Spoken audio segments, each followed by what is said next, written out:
Assalamualaikum warahmatullahi wabarakatuh. Shalom, Om Swastiastu, Namo Buddhaya, salam kebajikan untuk kita semua. Mohon izin memperkenalkan diri, nama saya Farhan Ghazi Eldian, siswa latihan dasar CPNS golongan 3 tahun 2025, angkatan 21, nomor peserta 938 dari Kejaksaan Negeri Tanjung Pinang. Mohon izin pada kesempatan kali ini saya akan memberikan sedikit edukasi tentang suatu pemahaman yang dapat memecah belah bangsa Indonesia, yaitu radikalisme dan terorisme. Sebelum masuk pemaparan lebih lanjut, mari kita saksikan sedikit cuplikan tentang bagaimana jejak terorisme di bumi pertiwi yang terbukti telah memecah belah bangsa Indonesia. Pengalaman Anda dan tentu Anda juga cukup mengikuti apa yang terjadi belakangan ini gitu. Sebenarnya berapa lama sih yang dibutuhkan oleh remaja atau usia-usia muda lainnya untuk menerima paham ini dan kemudian tergerak bergabung dengan kelompok teror? Jadi tidak lama. Tidak lama? Tidak lama. Kalau seperti saya ini memahamkan orang itu cukup hanya 2 jam saja. 2 jam Anda bisa mampu Iya. memprovokasi untuk bergabung dengan Anda? Memprovokasi sampai siap bunuh diri.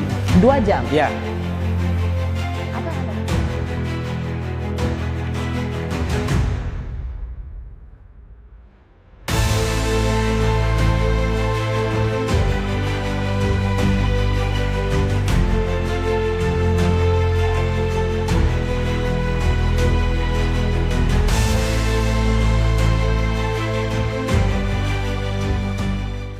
Pertama-tama, penting untuk kita ketahui terlebih dahulu apa perbedaan dari radikalisme dan terorisme.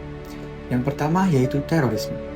Sebagaimana Undang-Undang Nomor 5 Tahun 2018, terorisme didirikan sebagai perbuatan yang menggunakan kekerasan atau ancaman kekerasan yang menimbulkan suasana teror atau rasa takut secara meluas, yang dapat menimbulkan korban yang bersifat massal dan atau menimbulkan kerusakan atau kehancuran terhadap objek vital yang strategis, lingkungan hidup, fasilitas publik, atau fasilitas internasional dengan motif ideologi, politik, atau gangguan keamanan. Selanjutnya, tentang radikalisme. Sejatinya, terdapat banyak pandangan mengenai radikalisme. Namun, secara umum, radikalisme diartikan sebagai sikap dan tindakan seorang atau kelompok tertentu menggunakan cara-cara kekerasan dalam mengusung perubahan yang diinginkan. Dengan demikian, maka terorisme dan radikalisme dapat dipandang sebagai satu kesatuan dalam membentuk doktrin terhadap individu maupun kelompok yang didukung oleh faktor-faktor. Adapun beberapa faktor tersebut yang pertama adalah faktor pemikiran. Dalam artian faktor ini menciptakan paham radikalisme karena adanya pemahaman kuat tentang ideologi yang eksklusif dan cenderung bersifat intoleran, yang seringkali mengklaim pemahaman tersebut sebagai satu-satunya kebenaran yang mutlak. Yang kedua, adanya faktor ekonomi. Artinya, kondisi ekonomi yang seringkali timpang karena adanya kemiskinan, pengangguran, dan ketidaksetaraan ekonomi menciptakan frustasi dan keputusasaan di kalangan masyarakat, sehingga pada tahap yang lebih lanjut akan menciptakan pertumbuhan sosial sehingga mendorong tertanamnya paham-paham radikal di masyarakat. Yang ketiga, faktor politik. Politik berperan signifikan, terutama ketika masyarakat merasakan adanya ketidakadilan prosedural dan distributif yang masif. Radikalisme dan terorisme dapat muncul sebagai ekspresi perlawanan terhadap sistem politik yang dianggap represif, korup, atau tidak adil. Yang terakhir, faktor pendidikan.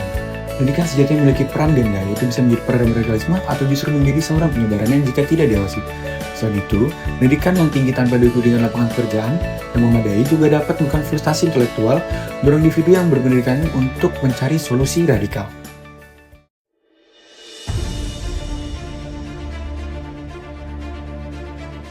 Saudara sebangsa dan setanah air, mari kita sejenak berenung, kita berdiri di bawah langit Indonesia.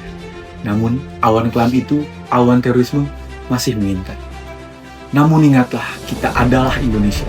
Kita adalah mozaik abadi yang terukir indah dalam bingkai Bhinneka Tunggal Ika. Kita bukan hanya 17.000 pulau, kita adalah jutaan hati yang berdetak dalam irama persaudaraan. Keberagaman kita bukanlah kelemahan, ia adalah baja pertahanan yang ditempa oleh sejarah, yang tak akan pernah bisa dilebur oleh api kebencian sekecil apapun. Maka kini saat bayangan radikalisme mulai merayap, sikap kita haruslah tegas, bergemuruh. Kita tidak boleh diam, diam adalah pengkhianatan. Kita serukan perlawanan total terhadap setiap ajaran sesat yang membungkus biadaban dengan jubah apapun. Kita tegakkan benteng kebangsaan dengan memperkuat simpul-simpul persatuan, saling menjaga, saling merangkul dari Sabang hingga Merauke. Kita adalah garda terdepan. Tanamkan nilai toleransi di setiap rumah dan di setiap sekolah. Indonesia tidak akan tunduk pada intimidasi. Mari kita bangkit sebagai satu kekuatan dahsyat. Cabut akar radikalisme sampai ke seratnya. Dan pastikan di bumi pertiwi ini hanya ada kedamaian dan Pancasila. Bersatu kita teguh, melawan teror, kita maju.